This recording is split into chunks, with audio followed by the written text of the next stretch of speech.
Hello! This is for Gemini. Welcome dito sa aking channel, Gemini. Alamin natin kung anong messages, vibration, gabay, energy para sa lahat ng Gemini.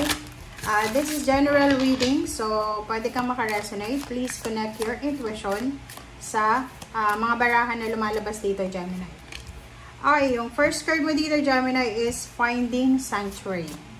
Okay, so maybe yung iba sa inyo dyan, Gemini, ay masyadong busy sa buhay. So, maybe masyado kang busy, abala sa kung ano man ang ginagawa mo na medyo nakakalimutan mo na mag-relax, mag-chill, nakakalimutan mo nang mag-pray, nakakalimutan mo nang magbakasyon, nakakalimutan mo na kailangan ng balanse ng buhay mo, pwede nakakalimutan mo ng manahimik or kumbaga mag-spend time alone, yung quiet lang, or yung parang solitude or sanctuary. So, dito sa barahang to, since naka-reverse siya, sinasabi ng barahan na you need to find sanctuary, you need to find solitude.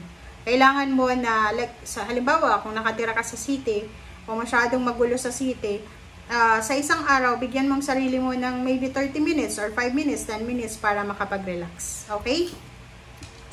Next card natin is Fellow Travelers. So, lahat tayo dito sa mundong ibabaw, lahat tayo travelers. Kumbaga tayo ay bisita lang. Hindi naman tayo dito permanente. Okay? So, sinasabi ng baraha dito na kailangan nating suportahan, tanggapin yung lahat ng mga tao dito sa mundo. Kahit ano man sila. Like sa mag-asawa, di ba? Sa mag-asawa, may mga nakikita ako na yung asawa nila, dinatry talaga nilang baguhin yung asawa nila. Which is, mali yun. Diba? Maling-mali yun. Nababaguhin mo yung asawa mo sa pananaw niya sa buhay. Kasi pag binago mo na yun, ay yung pananaw niya is the same sa pananaw mo, ibig sabihin, wala nang individuality doon. Wala na kayong pinagkaiba. So, okay, sasabihin, okay, mag-asawa, we are one. Okay, you are one. Pero hindi ibig sabihin na yun na yung pagiging authentic niya, yung individuality niya, ay kukunin na ng asawa because binago niya. So, sinasabi ng barahan na ganun, kailangan natin na suporta sa bawat isa. So, kung may pwede kang isuporta sa mga tao sa paligid mo, pamilya, kaibigan, suportahan mo. Pero kung ikaw naman may kailangan, ask help.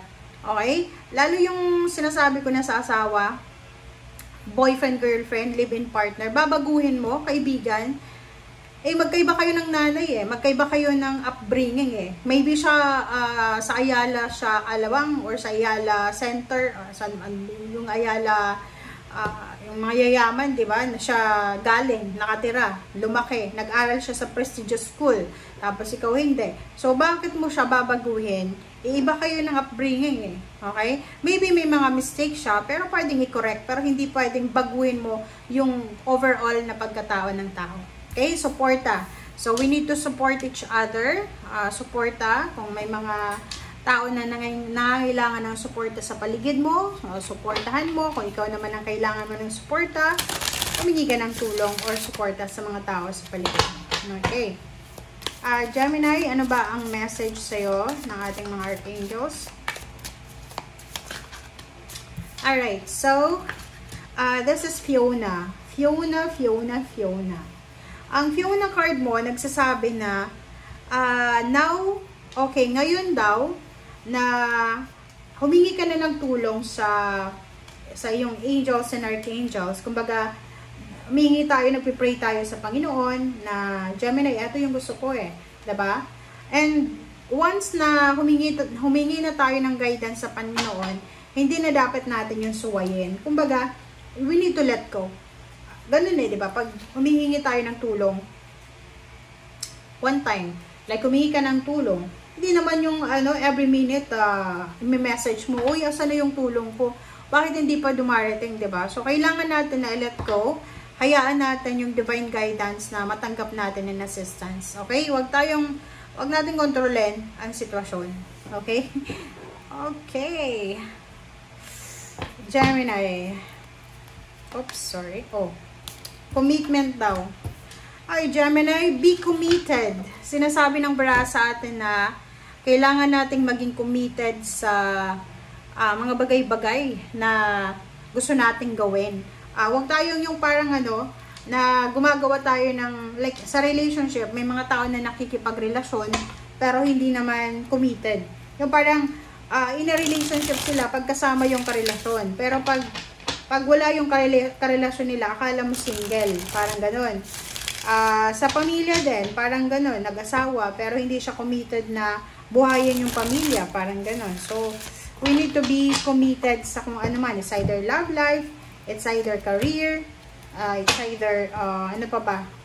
Plano sa buhay. Kasi mahirap yun eh. Walang commitment. Alright. Pasensya na guys, yung barahan natin is may mga iba.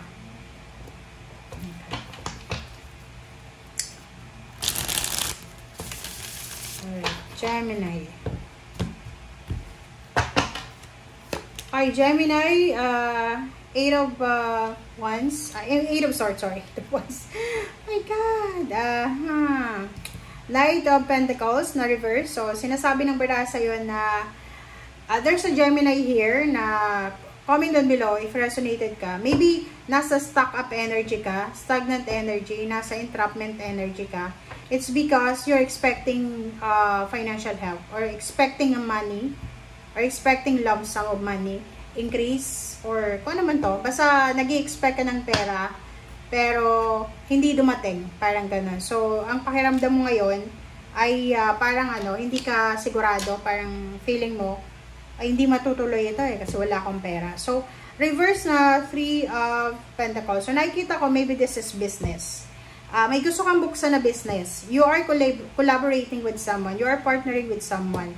Parang okay na yung plano. Okay na yung lahat. But the problem is, kapital na lang, pera na lang na kung paano magsimula yung business.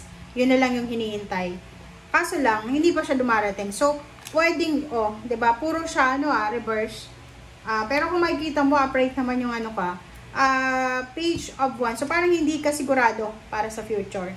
Comment down below if you resonated nga, guys. Okay? Kasi, ang nakikita ko sa'yo dito, you are super disappointed because of rejection. Or maybe nag-loan ka ng money sa bangko. Maybe kailangan mo ng pera, kailangan mo ng lump sum of money. Nag-loan ka ng money sa bangko. 'Di ba? Yung paglo-loan sa bangko, it's a partnership between you and the bank. Ang problema, hindi ka na aprobahan. So, parang ganon. Pwedeng, dahil dyan, pwedeng natatakot ka na kung ano yung mangyayari sa'yo sa future. Alright. So, dito sa barahang to, sinasabi ng baraha sa'yo, Gemini, na huwag kang matakot. Okay? Huwag kang matatakot kasi sinasabi dito ng baraha mo na kailangan mong, kumbaga, kalimutan mo na yan. Kung talagang hindi yan para sa'yo, hindi yan para sa'yo. Parang gano'n yung sinasabi ng baraha, di ba? Pag alam mo na hindi na para sa'yo, hindi na para sa'yo, huwag mo nang pilitin pa. Kasi parang, halimbawa, hindi ka na nakautang sa bangko or hindi ka na napagbigyan ng kung sino man yan na inuutangan mo. Instead na magmukmuk ka sa paligid or sa gilid, why not mag-search ka or maghanap ka ng solusyon? Okay? Kasi atong direksyon na to, minsan, di ba, because of disappointments, because of rejection, bumabalik tayo doon sa dati nating habits, sa dati nating gawe. So, sinasabi ng baraha sa'yo dito na let go, let God, let it flow. And siguro, oras na para ibaba natin yung mga obligations natin or mga plano. Kasi minsan, sobra-sobra yung plano natin sa buhay Minsan, sobra-sobra yung pangarap natin na nakakalimutan na natin na iisa lang pala ang katawan natin. 'Di ba?